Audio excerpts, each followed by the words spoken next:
موضوع الدرس في مناقب سيدنا عمر وشهادة سيدنا عمر رضي الله عنه في الوعظ والإرشاد. الحمد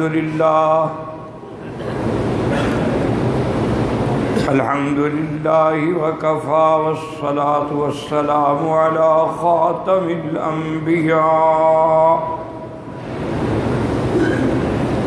سيدنا وحبيبنا محمد المصطفى وعلى آله المجتبى وأصحابه النجبى. اللهم صل على سيدنا محمد النبي الأمي العاشمي وعلى آله وأصحابه نجوم الهدى. أما بعد فقد قال الله تبارك وتعالى في القرآن المجيد والفرقان الحميد: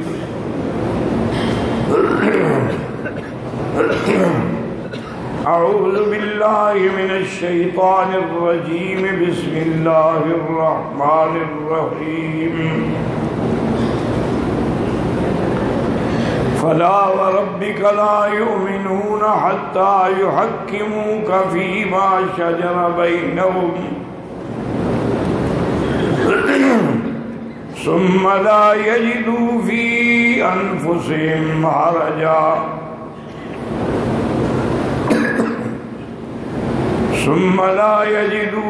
أنفسهم حرجا مما قضيت ويسلموا تسليما. قال النبي صلى الله عليه وسلم: عليكم سنتي وسنة الخلفاء الراشدين المهديين، تمسكوا بها وعضوا عليها بالنواجذ. إياكم ومحدثات الأمور، كل محدثة بدعة وكل بدعة ضلالة، أو كما قال رسول الله صلى الله عليه وسلم: صدق الله العلي العظيم وصدق رسوله النبي الكريم، ونحن على ذلك لمن الشاهدين ومن الشاكرين، والحمد لله رب العالمين. رب اشرح لي صدري ويسر لي أمري واحلل عقدة من لساني يفقهوا قولي. رب زدني علما. سبحانك لا علم لنا إلا ما علمتنا إنك أنت العليم الحكيم. برادران اسلام، واجب الاحترام بزرگوں، دوستوں، بھائیوں، عزیز نوجوانوں، اللہ تبارک و تعالیٰ کے کلام مقدس میں سے چند آیات اور آقا انعامدار حبیب کبریا سیدنا محمد مصطفیٰ صلی اللہ علیہ وعلا آلہ واصحابہ وسلم تسلیما کثیرا کثیرا کے فرامین مبارکہ میں سے ایک حدیث مبارک تلاوت کی ہے. دعا فرمائیں کہ اللہ تعالیٰ اس عاجز کو معلّ صحت عافیت کاملہ عاجلہ دائمہ اور حق بات بیان کرنے کی توفیق عطا فرمائیں. آپ کو حق سننے سمجھنے کی اور ہم سب کو مل کر حق پر چلنے کی توفیق عطا فرمائیں. پروردگار عالم تمام آنے والوں کا حج، زیارات، عبادات، صدقات، خیرات منظور و مقبول فرمائیں. میں نے سابقہ درس میں امیر المؤمنین سیدنا عمر بن الخطاب رضی اللہ تعالی عنہ کے بارے میں عرض کیا تھا آپ کے اسلام لانے میں، اور پھر اللہ تبارک و تعالی نے آپ کو ملہم بھی اور محدث بھی بنایا تھا کہ حضرت عمر رضی اللہ تعالی عنہ نے جو رائے دی دراصل وہ اللہ کی طرف سے الہام ہوتا تھا۔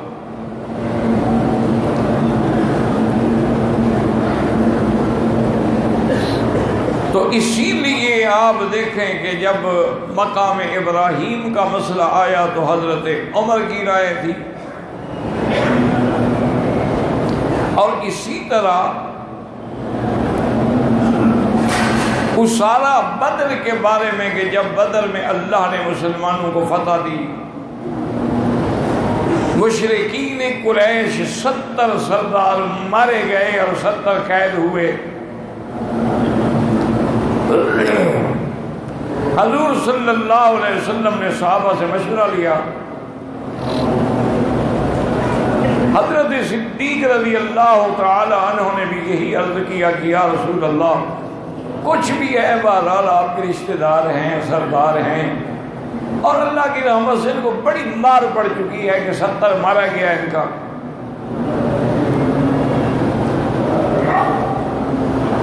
یا تو ان پر احسان کر کے چھوڑ دیں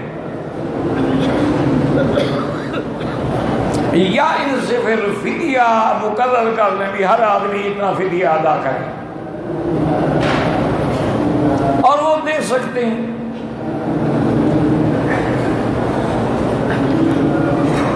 اور اس سے مسلمانوں کو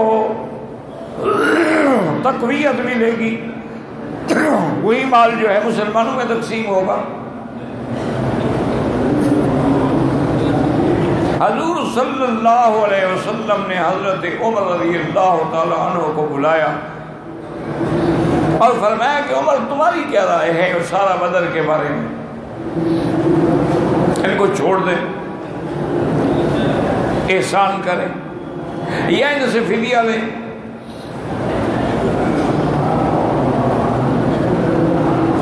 حضرت عمر رضی اللہ تعالیٰ عنہ نے عرض کیا کہ یا رسول اللہ میری رائے اگر مانتے ہیں تو حضرت علی کو حکم دیں، حضرت جعفر کو حکم دیں، مجھے حکم دیں، ہم اپنے اپنے رشتہ داروں کی گردنیں کاٹ دیں، آج کفر کا بیج ختم کر دیں،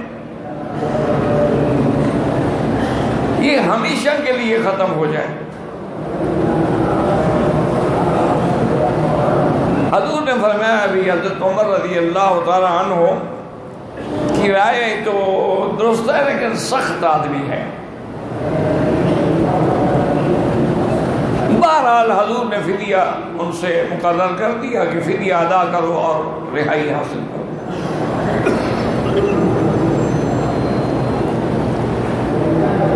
دوسرے دن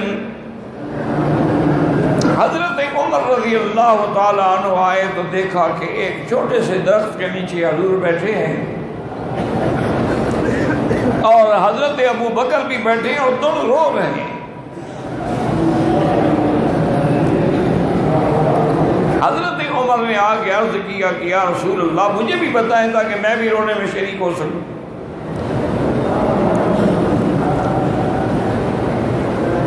حضور نے فرمایا کہ اللہ نے قرآن اتارا ہے کہ میری رائے، میرا حکم وہی ہے جو عمر کی رائے تھی، آپ نے کیوں رعایت کی ہے؟ ما کان لنبی ان یکون له اسرى حتى یسخن فی الارض تریدون عرض الدنیا واللہ یرید الآخرہ۔ اور اللہ نے یہ بھی فرمایا کہ لولا کتاب من اللہ سبق لمسکم، میرا مدنی اگر میں پہلے سے آپ کو معاف نہ کر چکا ہوتا تو آج میں پکڑ لیتا۔ اور حضور نے یہ بھی فرمایا کہ عذاب گویا کہ ایسے سامنے ہے، اور اگر عذاب اترتا ما نجا منہا الا عمر و سعد، اس عذاب سے کوئی نہ بچ سکتا، ایک عمر بچتے ایک سعد بچتے۔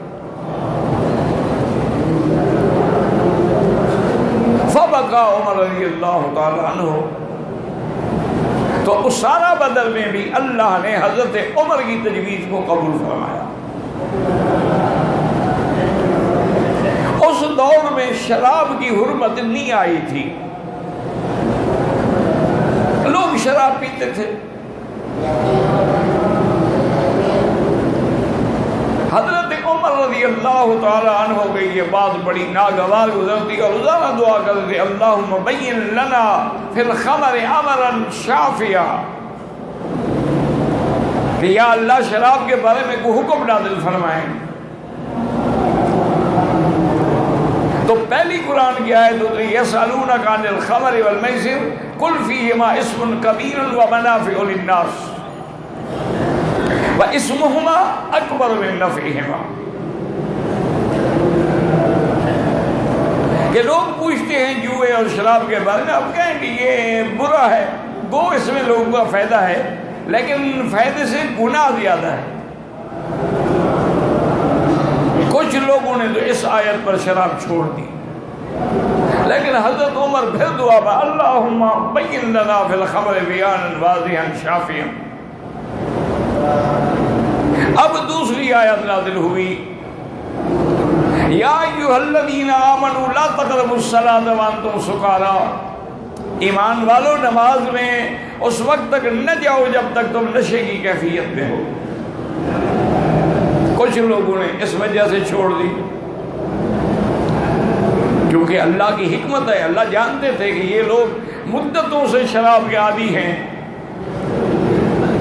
تو ان کو تھوڑا تھوڑا حکم دیا جائے، ان کا ذہن بنایا جائے کہ یہ عادی ہو جائے، سمجھ جائیں کہ یہ بری چیز ہے.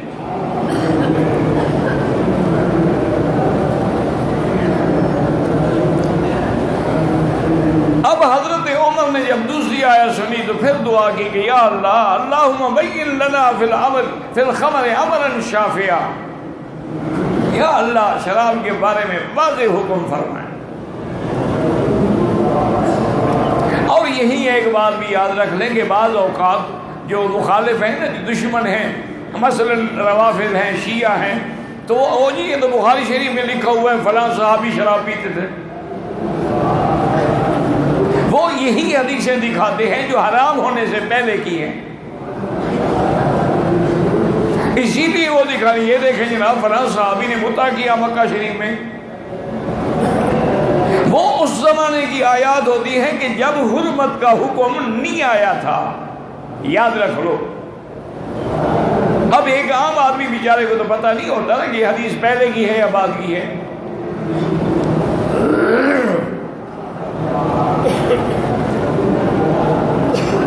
اب اللہ تبارک و تعالی نے قرآن اتارا کہ یا ایھا الذین آمنوا انما الخمر والمیسر والانصاب والازلام رجس من عمل الشیطان فاجتنبوہ لعلکم تفلحون. اللہ نے حکم دے دیا کہ شراب ہے، جوا ہے، سب پلیت چیزیں ہیں، چھوڑ دو ان کو اگر فلاح چاہتے ہو. تو اب حضرت عمر نے کہا کہ الحمدللہ اللہ تیرا بڑا کروڑ کروڑ شکر ہے کہ لاکھوں لوگ جو ہیں اس لعنت سے بچ جائیں گے. اور جب حرمت شراب کا حکم آیا تو مدینے کی گلیوں میں شراب بہ رہی تھی، سب نے مٹکے توڑ دیے، ہاتھ پہ گلاس تھا وہ بھی پھینک.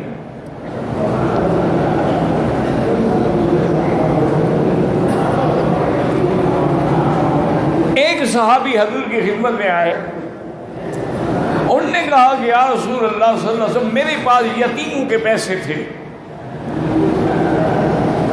میں ان کے لیے جا کے شراب لے آیا کہ بیچوں گا، نفع ہوگا تو یتیموں کے پیسے کا فائدہ ہو جائے گا. مدینے میں آیا تو پتہ لگا کہ شراب تو حرام ہو گئی ہے. حضور نے فرمایا کہ ہاں شراب حرام.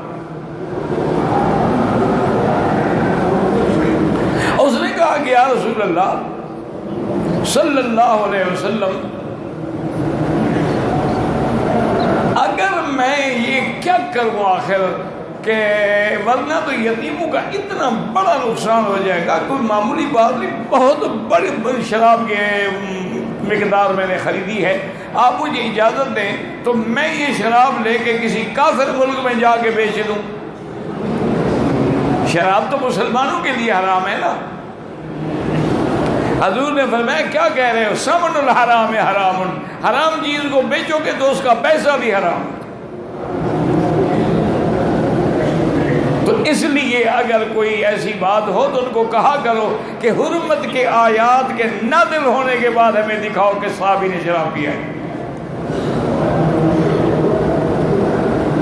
جب اللہ نے قرآن میں متع کو حرام کر دیا کہ والذین هم لفروجهم حافظون الا علی ازواجهم او ما ملکت ایمانهم،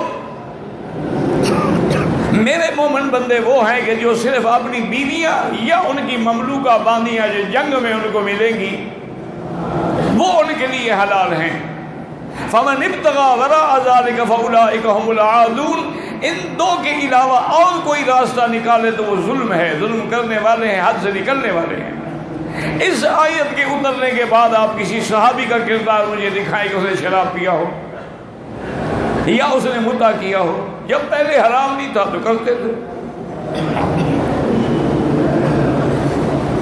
تو یہ شراب کی حرمت جو ہے جس سے قیامت تک کروڑوں لوگ بچیں گے، یہ بھی حضرت عمر کی دعا کا صدقہ ہے کہ آج وہ لوگ جو انگریز ہیں، یورپین ہیں، باہر کے اقوام عالم ہیں، جن کے بچوں کو گھٹی ہوئی شراب سے لگائی جاتی تھی، آج وہ بھی خود اقرار کر کے کہہ رہے ہیں کہ شراب پینا جو ہے بہت بڑی خطرناک چیز ہے.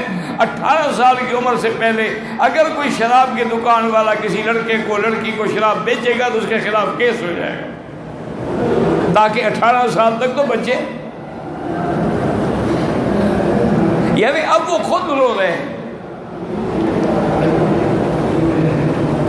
اسلام نے خنزیر کو حرام کیا. یہ کہتے تھے کہ اسلام نے ہماری ضد میں حرام کیا ہے، ورنہ بکرے میں اور دمبے میں اور خنزیر میں کیا فرق ہے؟ اب خود اقرار کر رہے ہیں کہ خنزیر کے کھانے سے کینسر پیدا ہوتا ہے. اب خود اقرار کر رہے ہیں کہ خنزیر کے کھانے سے انسان کے گردے موٹے ہو جاتے ہیں، اس میں غیرت کا مادہ ختم ہو جاتا ہے. تو یہ بھی فیصلہ جو ہے وہ حضرت عمر رضی اللہ تعالی عنہ کی دعا سے ہوا. اور اسی طرح یاد رکھیں کہ مسئلہ حجاب جو ہے، پردے کا مسئلہ جو ہے، پہلے اسلام میں پردے کا حکم نہیں تھا.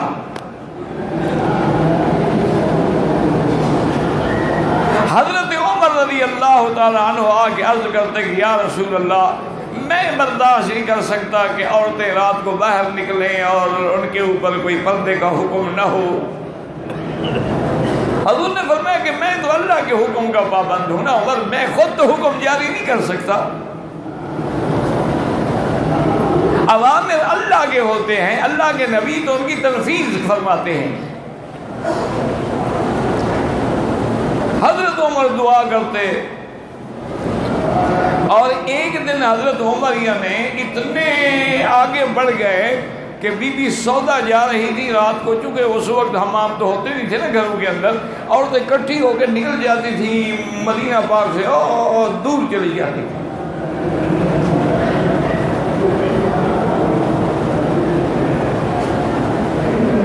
تو حضرت عمر نے فرمایا ہاں سودا عرف تو کہ ہاں میں نے پہچان لیا سودا ہونا. تو حضرت عمر کا منشا یہ تھا کہ میرا اس طرح کہنا جو ہے وہ اللہ کو کبھی گوارا نہیں ہوگا. فوراً پردے کا حکم آ گیا.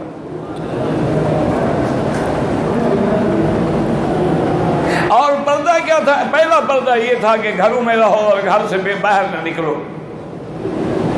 وَقَرْنَ فِي بُيُوتِكُنَّ. اور اس کے بعد دوسرا پردہ یہ تھا کہ اگر ضرورت کے مطابق جانا پڑے تو اپنے اوپر ایسا ڈھیلے ڈھالا کپڑا پہنو کہ تمہارا بدن جو ہے وہ نظر نہ آئے. اور اس کے بعد حکم آیا اذا سألتموهن متاعا فاسألوهن من وراء حجاب. اگر کچھ مانگنا ہو پوچھنا ہو تو پردے کے پیچھے پوچھو.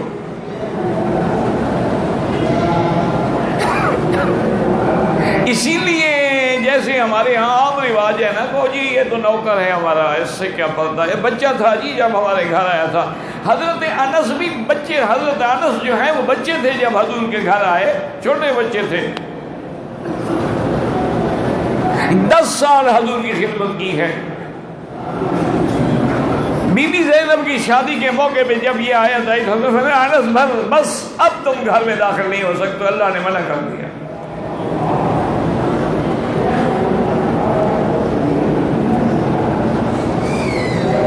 اسی طرح جو میرے بھائی یا میری بہنیں بیٹیاں غلط استدلال کر، دیکھو جی اللہ نے خود حکم دیا ہے کہ احرام میں چہرے پہ کپڑا نہ ہو،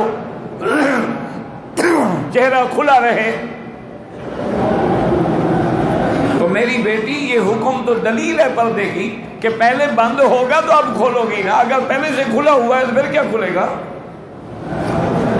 یہ تو پردے کی دلیل ہے کہ ہمیشہ تیرے چہرے پہ کپڑا ہو، صرف احرام کی حالت میں چہرہ کھول سکتی ہو۔ اور اس کا بھی بی بی عائشہ نے ہمیں بتلا دیا کہ جب لوگ قریب آتے صدلنا علی وجوہنا، ہم اپنے آگے کپڑا لٹکا لیتے، جب دور جاتے تو ہم اٹھا لیتے۔ یہ دورنا پردے کی دلیل ہے۔ اور حضور صلی اللہ علیہ وسلم نے جب بیعت لی ہے اور تو صرف درمیان میں کپڑا ہوتا تھا، حضور پاک نے کبھی کسی عورت سے ہاتھ نہیں ملایا بیعت میں۔ اور تیسرا پردہ یہ بھی تھا کہ وَلَا تَخْضَعْنَ بِالْقَوْلِ فَيَطْمَعَ الَّذِي فِي قَلْبِهِ مَرَضٌ،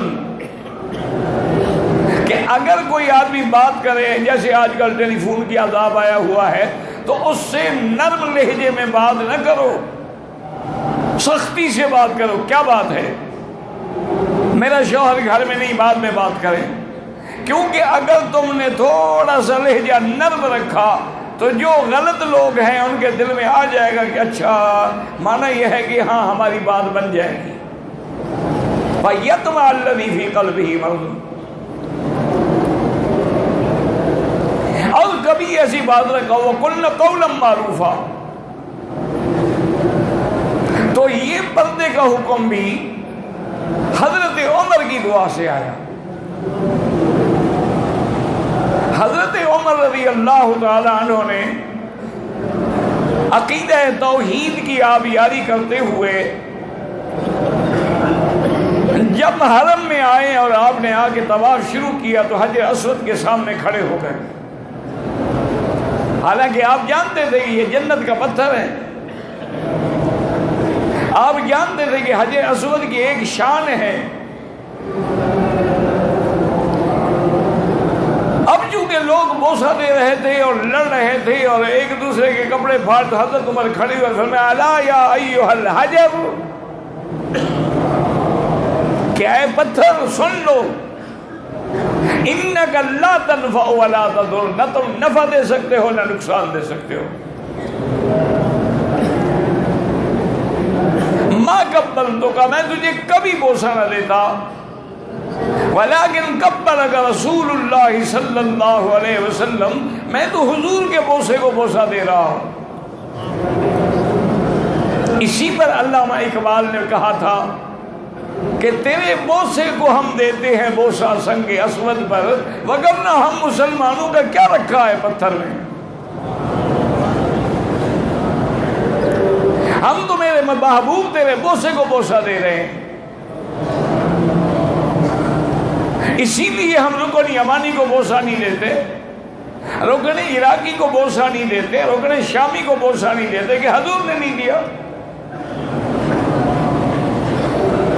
تو یہ اعلان بھی حضرت عمر رضی اللہ تعالیٰ عنہ نے فرمایا تھا۔ اور اسی طرح دیکھیں گے حضرت عمر کے فتوحات جو ہیں، آپ کے زمانے میں 22 لاکھ میل اسلام کا پرچم بلند ہو گیا۔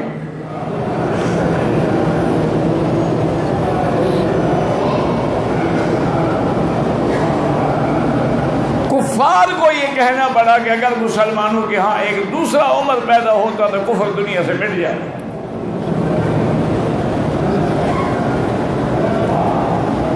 حضرت امیر المومنین عمر رضی اللہ تعالیٰ عنہ کے زمانے میں عمرو بن العاص جو تھے وہ گورنر تھے مصر کے، اور اور فاتح مصر تھے جنہوں نے مصر کو فتح کیا۔ مصر کے اندر ایک بہت بڑی کبھی اور گندی رسم تھی کہ وہ سال میں ایک دفعہ نیل دریا کی بھیٹ چڑھاتے تھے، نظر ادا کرتے تھے کہ ایک خوبصورت کنواری لڑکی کو بالکل سر سے پیروں تک زیوروں سے وہ لدی ہوئی اور اعلیٰ سے اعلیٰ کپڑے پہنے ہوئے اس کو آگے دریا کے وسط میں چھوڑتے تھے، وہ بیچاری وہی مر جاتی تھی۔ یہ نظر تھی دریائے نیل کی۔ آج بھی مسلمان دریا کی نظر دیتے ہیں، جا کے زندہ جانور ذبح کر کے دریا میں پھینک دیتے ہیں اور عقیدہ رکھتے ہیں کہ حضرت خضر کی فوجیں گزر رہی ہیں، ان کو ہم کھانا دے رہے ہیں۔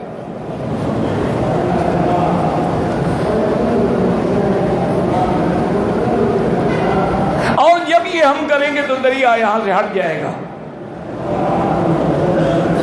انا للہ و انا الیہ راجعون۔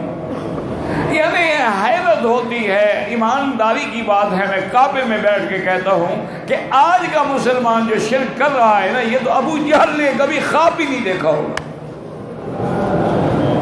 ان نے بھی یہ شرک کبھی نہیں کیا۔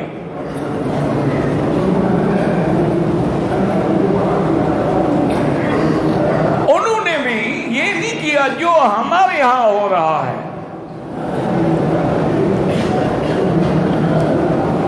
اب جناب حضرت عمرو بن العاص کے پاس آئے لوگ، اچھا خدا کی قدرت ہے، جب آدمی کوئی غلط عقیدہ رکھے نا تو اللہ بھی اس کو اسی کے حوالے کر دیتے کہ چلو اسی یہ جاہل مرنا چاہتا ہے تو مرے۔ دیکھیں نا کتنے لوگ ہیں، اور یہ آنکھ پھڑک رہی ہے، او کوئی بری خبر آنے والی ہے، اچھا جی دائیں آنکھ پھڑک رہی ہے، او خوشخبری آنے والی ہے، کوا بول رہا ہے، او گھر میں مہمان آنے والا ہے، یعنی کوے کو علم ہے، گھر والے اتنا جاہل ہیں کہ ان کو پتہ نہیں۔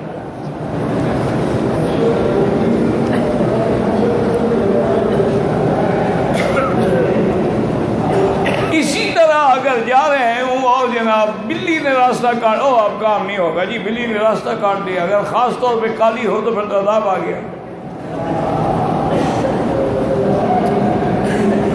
اگر جا رہے ہوں اور پیچھے سے کوئی آواز دے دے، بس چلو بس میرا کام ختم، خراب ہو گیا جی، پیچھے سے مجھے آواز دے دی اس نے۔ انا للہ و انا الیہ راجعون۔ اسی لیے حضور نے فرمایا تھا کہ لا تیرۃ ولا ہامۃ ولا سفر،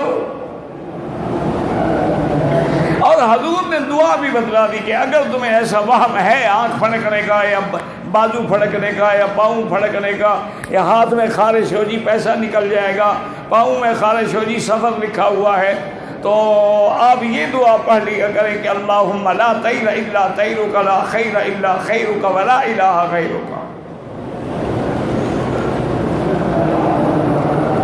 اور اسی طرح ایک دوسری دعا حضور سے، اللہم لا یاتی بالحسنات الا انت ولا یذهب بالسیئات الا انت ولا حول ولا قوة الا باللہ۔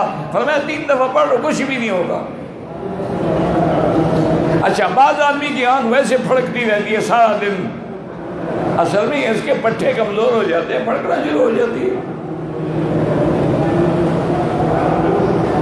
ویسے بہرحال یعنی یہ جتنے اہل بدعت ہیں نا جی، یہ ضرور کوئی نہ کوئی دلیل ڈھونڈتے ہیں۔ اب کوے کے بجائے کسی اور پرندے کا تو نہیں کہا نا کہ مہمان آئے گا، وجہ کیا ہے کہ قابیل کو راستہ کوے نے دکھلایا تھا۔ جب قابیل نے اپنے بھائی کو قتل کر دیا نا حابیل کو، تو اب لاش کیسے دفن کروں، تو اللہ نے کوا بھیجا، اس نے آگے وہاں جگہ کھودی اور اپنے مردہ کوے کو ڈال کے اوپر جو ہے مٹی ڈال دی، تو اس نے کہا عجزت ان اکون مثل هذا الغراب فواری سوء اخی، میں اس کوے سے بھی کیا گزرا ہوں۔ یہ بھی ڈھونڈا ہے نا کہ قرآن میں کہیں نہ کہیں کوے کا ذکر تو ہے نا، چاہے کافر نے عمل کیا ہو۔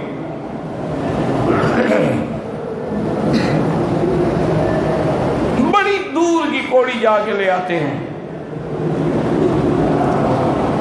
تو یہ بھی حضرت عمر رضی اللہ تعالیٰ عنہ کو خط آیا، گورنر نے لکھا کہ حضرت یہاں پر ایک رسم ہے، آپ ہمیں بتائیں ہم کیا کریں۔ موقع ہے کہ رک جاؤ، میں امیر المومنین کو خط لکھ کے رائے لوں گا۔ اور اگر میرے پڑھے لکھے دوست جو ہیں، میرے بھائی طالب العلم جو ہیں، وہ غور کریں کہ انسان اربع عناصر سے پیدا ہوا ہے۔ اللہ نے انسان کو یعنی مٹی سے، آگ سے، ہوا سے اور پانی سے، اللہ کی شان ہے کہ حضرت عمر کی کرامات جو ہیں وہ اربع عناصر پر ہیں۔ اس پر کبھی غور نہیں کیا ہے میرے بھائیوں نے۔ حضرت عمر کو جب خط ملا تو آپ نے فرمایا کہ خط لکھو۔ کس کو خط لکھ رہے ہیں؟ دریا کو۔ من عبداللہ امیر المومنین عمر بن الخطاب الى بحر النیل ان کنت تجری بامر اللہ فجر۔ آپ نے دریا کو خط لکھا کہ دریائے نیل تمہیں امیر المومنین عمر لکھتا ہے کہ اگر اللہ کے حکم سے چلتے ہو تو چل پڑو، اور اگر تم اپنے حکم سے چلتے ہو ہمیں تمہاری کوئی ضرورت نہیں ہے، اللہ تیرے بغیر بھی ہمیں پانی دے سکتے ہیں۔ گورنر کو لکھا کہ اس خط کو لے کے دریائے نیل کے درمیان میں رکھ دو اور بس اس کے بعد اللہ پہ چھوڑ دو، کوئی لڑکی شڑکی کی نظر قربانی نہ دو۔ حضرت عمرو بن العاص چند آدمیوں کو لے کے گئے اور جا کے دریا میں خط رکھا۔ اندازہ کرو بڑا، دریا کو بھی کوئی خط لکھتا ہے؟ اور دریا میں اگر خط ڈالو تو پانی سے دھل جائے گا، لیکن یہ عمر کا خط ہے، یہ دھل نہیں سکتا۔ وہ خط رکھ کے واپس آئے۔ صبح حضرت عمرو بن العاص انتظار میں ہیں، مسجد سے نماز پڑھ کے نکلے، بھی پتہ کرو۔ نے کہا حضرت ایک رات میں 16 ہاتھ پانی چڑھ گیا، اتنا پانی کبھی نہیں چڑھا دریائے نیل میں، اور عمر کے اس خط کے بعد آج تک وہ دریا نہیں رکا۔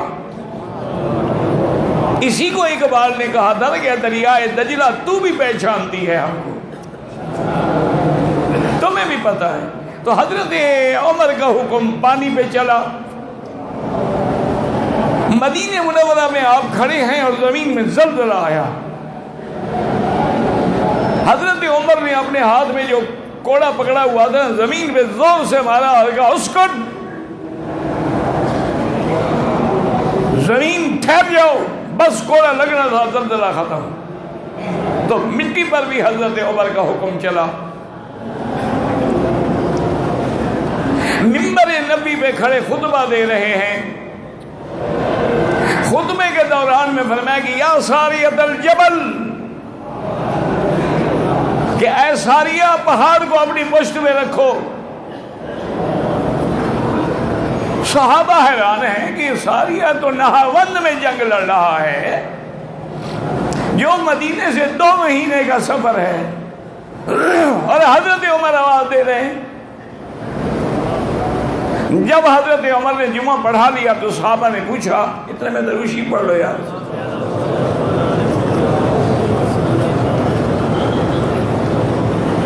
کہ حضرت یہ آپ نے کیا کیا؟ انہوں نے کہا کہ میں خطبہ دے رہا تھا، اللہ نے وہ پردہ میرے آگے سے ہٹایا، میں نے دیکھا کہ میری فوجوں کو شکست ہو رہی ہے، تو میں نے کمانڈر کو حکم دیا کہ اپنی پوزیشن بدلو، پہاڑ کو پشت پہ رکھ کے حملہ کرو۔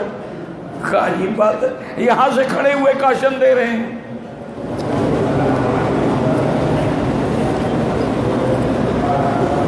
حضرت عمر رضی اللہ عنہ یہ بات گزر گئی۔ اب جناب یہ ہے کہ جب حضرت ساریہ واپس آئے تو اللہ نے فتح دی، تو سارے صحابہ مسجد نبی میں اکٹھے ہوئے۔ انہوں نے کہا ہم شکست کھا رہے تھے کہ عمر کی آواز آئی۔ تو اللہ نے ہواؤں پر بھی حضرت عمر کا کنٹرول دکھلا دیا، پانی پر بھی دکھلا دیا، مٹی پر بھی دکھلا دیا، اور ہواؤں پر بھی دکھلا دیا۔ اسی طرح حضرت عمر مدینے میں ہیں، لوگ بھاگتے ہوئے آئے۔ انہوں نے کہا امیر المومنین ایک ایسی آگ آ رہی ہے، اتنی تیز آگ ہے پہاڑوں کو جلاتی ہوئی آ رہی ہے،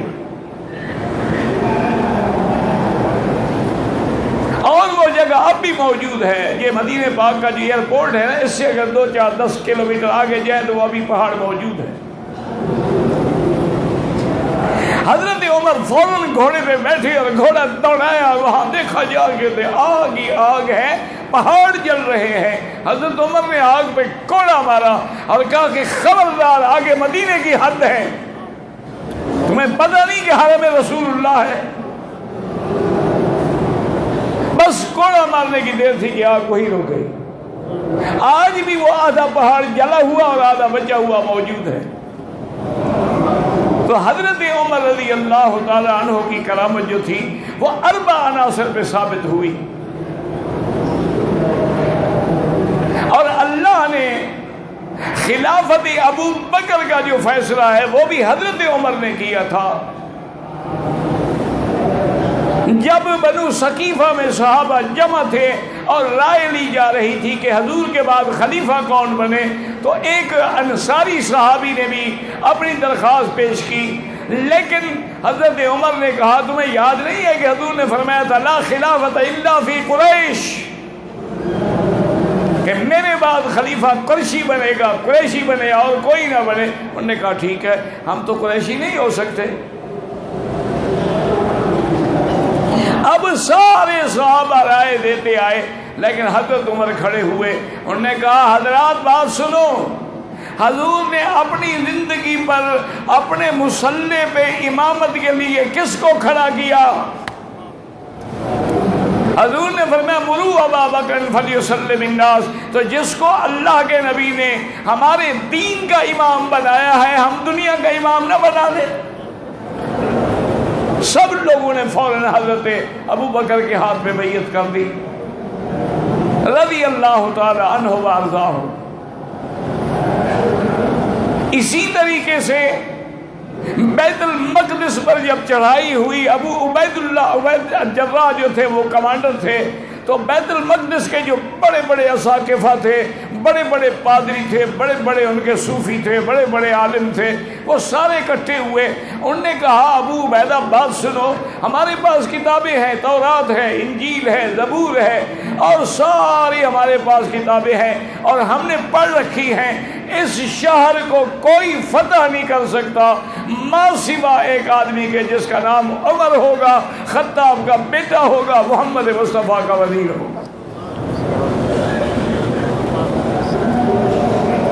تو تم کیوں لڑتے ہو؟ یا تو ہمیں ثابت کرو، بصورت دیگر تم فتح نہیں کر سکتے، تمہارے بھی بندے مریں گے، ہمارے بھی بندے مریں گے، تم اس بات پہ خوش ہو؟ جب انہوں نے یہ بات کی تو عبیدہ بن الجراح نے فوراً کہا فزنا ورب الکعبہ، مجھے رب کعبہ کی قسم ہے ہم کامیاب ہو گئے، ہمارا خلیفہ ہی تو عمر ہے۔ انہوں نے کہا اس طرح نہیں، ہماری کتابوں میں ان کی علامات ہیں، آپ حضرت عمر کو بلائیں۔ حضرت عمر کو پیغام پہنچا، حضرت علی نے منع کیا، انہوں نے فرمایا کہ حضرت اتنا لمبا سفر کر کے آپ جائیں گے، کیا پتہ وہ سچے ہیں زبان میں کہ نہیں ہیں۔ تو حضرت عمر نے فرمایا کہ علی اگر میں نہ جاؤں اور وہاں جنگ چھڑ گئی اور لوگ قتل ہو گئے تو قیامت میں جواب کون دے گا؟ میں جاؤں گا۔ حضرت چل پڑے اور اس حال میں چل پڑے کہ خادم بھی ساتھ ہے، اور کہا خادم سے کہ بھائی ایک منزل جو ہے میں اونٹ پہ بیٹھوں گا تم پیدل چلو گے، اگلی منزل میں پیدل چلوں گا تم اونٹ پہ بیٹھو گے۔ ایسے تو نہیں اللہ نے میرے مدنی کے لیے یار چن لی ہے۔ حضور فرماتے ہیں نا کہ ان اللہ اختار علی اصحابی، اللہ نے میرے صحابہ چنے ہیں۔ ایک شمع کے جو پروانے ہوں آپس میں عداوت کیا جانے، اور اللہ کی شان دیکھیں کہ جب آخری منزل آئی ہے تو حضرت عمر پیدل چل رہے تھے، آگے بیٹھے فوجوں نے استقبال کیا۔ ابی عبیدہ بن الجراح نے کہا کہ حضرت ایک بات ہماری بھی مان لیں کہ کل ہم نے ان کے سامنے جانا ہے، اور یہ قصے کہانیاں نہیں، قرآن ذالک مثلہم فی التوراۃ ومثلہم فی الانجیل اللہ نے فرمایا میرا مدنی میں نے صرف تیرا نہیں بلکہ تیرے یاروں کے بھی قصے تورات و انجیل میں بیان کر دیے۔ ام حبیبہ ابو سفیان کی بیٹی ہے، حبشہ سے آ رہی ہے اور حضور کے وکیل بن کے نجاشی بادشاہ حبشہ نے حضور سے نکاح پڑھا ہے۔ کہتی ہیں کہ ہم راستے میں تھے، ایک مندر پہ آ کے ہم نے قیام کیا، وہ پادری آ کے کہنے لگا کون لوگ ہو؟ نے کہا کہ ہم مکے کے لوگ ہیں لیکن ہجرت کر کے حبشہ گئے تھے، اب حبشہ سے مدینہ جا رہے ہیں۔ اس نے کہا ایکم اقربکم الی محمد نسبا، تم میں سے کوئی ہے جو حضور کے ساتھ جس کا خاندان ملتا ہو؟ ام حبیبہ نے کہا کیا کہتے ہو؟ میں تو بیوی ہوں محمد مصطفیٰ کی، اور میں ان کے چاچے کی بیٹی ہوں، ابو سفیان کی بیٹی ہوں۔ اور نے کہا پھر آؤ میرے ساتھ۔ اندر لے گیا، کمرہ کھولا، بی بی کہتی ہے کہ ایک الماری کھولتا، اندر تصویریں لگی ہوئی ہیں، دکھاتا کہ پہچانو۔ وہ ہم دیکھتے گئے، سب سے آخر میں جب اس نے الماری کھولی تو ہم نے کہا ھذا محمد الرسول اللہ، کہ یہ محمد رسول اللہ کا بالکل ٹھیک ہے۔ اس نے ساتھ والی الماری کھولی، ہم نے کہا ھذا ابو بکر صدیق۔ اس نے تیسری الماری کھولی، ہم نے کہا ھذا عمر بن الخطاب۔ یعنی پہلے ان لوگوں نے سکیچ بنا کے اپنے اندازے سے کتابیں پڑھ کے تصویریں بنائی ہوئی تھی۔ انہوں نے کہا کہ حضرت امیر المومنین اتنا کریں کہ ہم کل ایک بہترین گھوڑا لائیں گے اور ایک بہترین شاہی لباس لائیں گے، آپ وہ پہن کے، آپ امیر المومنین ہیں،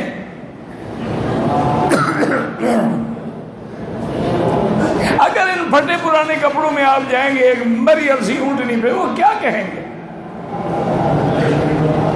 حضرت عمر چپ کر گئے۔ انہوں نے کہا ٹھیک ہے بھئی، صحابہ کی رائے ہے۔ حضرت عمر نے وہ پوشاک پہنی، گھوڑا آیا، اس کے رکاب میں پاؤں رکھا، ابھی پوری طرح بیٹھے نہیں کہ فوراً اترے اور کہا ہلک عمر، ہلک عمر، ہلک عمر، عمر برباد ہو گیا۔ صحابہ حیران ہو گئے، کیا بات ہے؟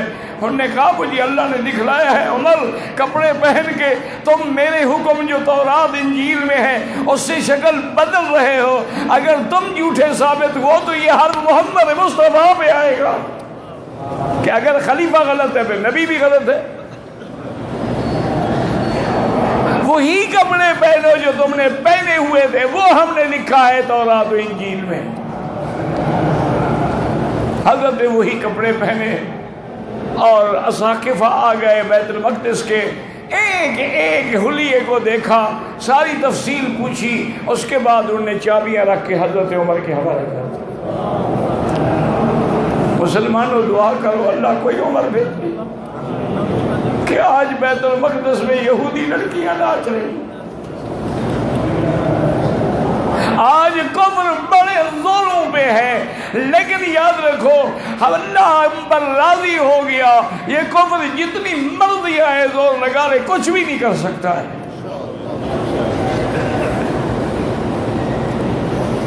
تو یہ فتح بیت المقدس جو ہے یہ بھی حضرت عمر رضی اللہ تعالیٰ عنہ کی وجہ سے حاصل ہوئی۔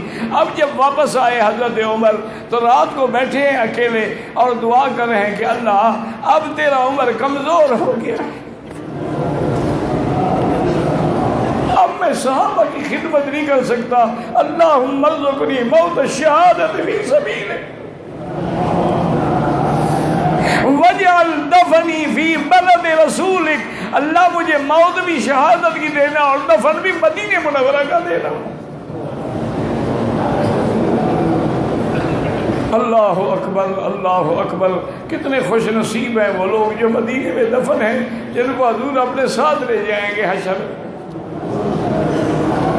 اللہ، اسی لیے حضور نے ایک دن صحابہ سے فرمایا تھا نا کہ ہاکذا نبعث یوم القیامہ، قیامت والے دن ہم اپنی قبر سے اسی طرح میں کھڑا ہوں گا، میرے دائیں ابو بکر ہوگا، بائیں عمر ہوگا۔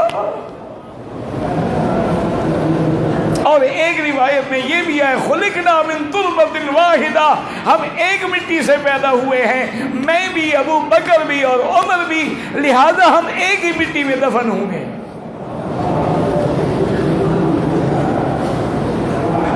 حضرت عمر دعا مانگ رہے ہیں، ایک آدمی آیا نوجوان، اس نے کہا حضرت میں مغیرہ کا غلام ہوں، لیکن میں بڑا کاریگر آدمی ہوں، میں لوہے کا کام بھی کرتا ہوں اور پتھروں کی چکیاں بھی بناتا ہوں، درخان کا کام بھی کرتا ہوں، لیکن مغیرہ مجھ سے 100 درہم جو ہے مہینے کا لیتے ہیں، بہت زیادہ ہے، ان کو میری سفارش کریں۔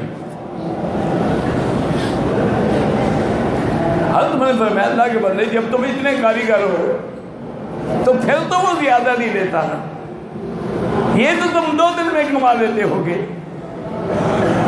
اس کے دل میں بار آ گیا، جو کہ کافر بھی تھا، وہ مجوسی تھا، اس کا نام فیروز تھا، کنیت اس کی ابو لولو تھی۔ لولو جو ہے اس کی چھوٹی بیٹی کا نام تھا۔ ایک دن حضرت عمر نے اسے بلایا کہ بھئی ایک چکی مجھے بھی بنا دو، اس نے کہا حضرت آپ کے لیے تو ایسی چکی ہی بناؤں گا جو قیامت تک چلتی رہے گی۔ یہ کہہ کے چلا گیا۔ حضرت عمر نے صحابہ سے فرمایا یہ مجھے قتل کی دھمکی دے کے گیا ہے کہ اس کی چکی فتنے کی جو ہے پھر وہ قیامت تک چلے گی۔ لیکن صحابہ نے غور ہی نہیں کیا کہ مدینے باغ میں کوئی حضرت عمر پہ حملہ کر سکتا ہے۔ 22 لاکھ مربع میل میں اسلام فتح ہو گیا، اسلام فاتح ہو گیا، پرچم لہرا گئے، اب کوئی مدینے میں کیسے کافر حملہ کر سکتا ہے؟ لیکن اللہ کی شان ہے کہ حضرت عمر نماز میں آئے، محراب میں ہیں اور حکم دے رہے ہیں صفیں ٹھیک کرو، صفیں ٹھیک کرو، اللہ اکبر کہا، نماز شروع کی، اور وہ بدبخت پیچھے صف میں چھپا ہوا تھا، فیرو ابو لولو جو تھا، اس کے ہاتھ میں 2 دھاری خنجر تھا جس کے دونوں رخ تھے، اور اس تھوڑا سا لگ جائے تو زہر اثر کر جائے، اس نے حضرت عمر کے پیٹ پر مارا اور 3 دفعہ پھیر کے پورا پیٹ کٹ گیا اور پوری آنتیں مبارک باہر آ گئی۔ حضرت عمر نے ایسی جلدی ہاتھ رکھا، اپنے بیٹے کو اشارہ کیا کہ میں مصلی پہ آ جاؤ، نماز لوگوں کی خراب نہ ہو۔ ہمارے حاجی تو مسئلہ پوچھتے ہیں جی عزیزی حرم میں ہے؟ ہاں جی حرم میں، تاکہ جان چھوٹے یہاں نہ آنا پڑے۔ اِنَّا لِلَّهِ وَإِنَّا إِلَيْهِ راجعون۔ بھئی کوئی معذور ہے، بیمار ہے، الگ بات ہے، باقی وہ حرم ہے، اس میں 1 لاکھ کا ثواب ملتا ہے، لیکن یہ حرم کا 27 لاکھ تو نہیں ملتا نا۔ اور پھر یہ کتنا بڑی نصیب والی بات ہوگی کہ تیری نظر کعبے پہ ہو اور تو اللہ کے گھر میں کھڑا ہو، اور جتنا قریب ہو کعبے کے اتنا ثواب بڑھتا چلا جائے گا۔ تو حضرت عمر رضی اللہ تعالیٰ کے بیٹے نے قرآن پڑھایا، صحابہ حیران ہو گئے کہ آواز کچھ بدلتی ہے۔ بہرحال جب سلام پھرا تو پتہ لگا کہ حضرت عمر کے ساتھ تو اتنا بڑا حملہ ہو گیا، اس بدبخت نے اور بھی 3 صحابہ کو شہید کیا، آخر وہ پکڑا گیا۔ آپ نے پہلی بات یہ پوچھی کہ جس نے مجھ پہ حملہ کیا ہے وہ مسلمان ہے یا کافر ہے؟ انہوں نے کہا کافر۔ فرمایا فزت ورب الکعبہ، الحمدللہ اللہ میں کامیاب ہو گیا، کافر کے ہاتھوں مرا ہوں، میں شہید ہوں۔ مسلمان مسلمانوں کو مارے وہ تو فساد ہے نا، وہ جہاد تو نہیں ہے نا۔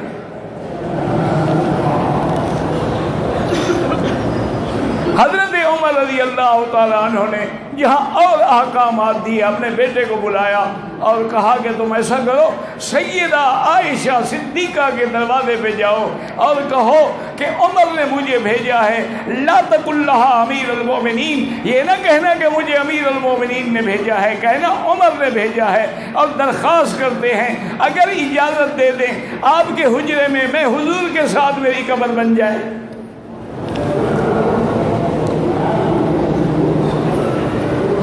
حضرت عائشہ کے دروازے پہ جب حضرت عبداللہ ابن عمر آئے، فرماتے بی بی رو رہی تھی اور کہنے لگی کہ بیٹا یہ جگہ میں نے اپنے لیے رکھی تھی، لیکن اب عمر نے مانگی ہے، عمر مجھ سے زیادہ حقدار، میں یہ جگہ کہا حضرت عمر کو دیتی ہوں دفن ہونے کے لیے. واپس آئے, انہوں نے کہا ابشر یا امیر المومنین, مبارک کو بی بی عائشہ نے جگہ دے دی ہے. فرمایا نا ممکن ہے میری عمارت, میری حکومت, میری خلافت کی وجہ سے رعایت کی ہو. جب مجھے دفنا دو, کفن پہنا دو, غسل دے دو, میری میت لے کے عائشہ کے دروازے پہ رکھنا.